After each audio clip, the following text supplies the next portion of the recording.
Kim Chiu sinugod sa ospital habang nag-ensayo sa magpasikat, narito ang detalye.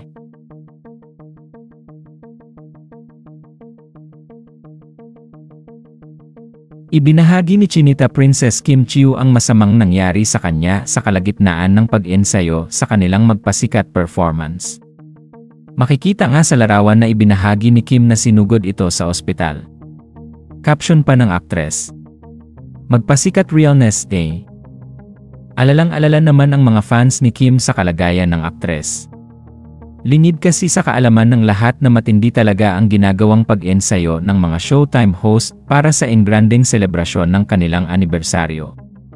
Kaya naman ganito na lamang ang mga nangyayari kapag napapasobra o nasasaktan sila habang ginagawa ang kanilang mga stunts.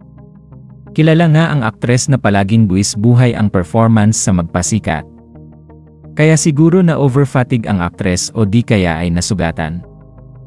Gayunpaman ay pinagdadasal ng mga fans ni Kim ang mabilis na pag-recover nito sa ospital. Samantala narito at basahin natin ang reaksyon ng mga tagahanga ni Kim Chiu.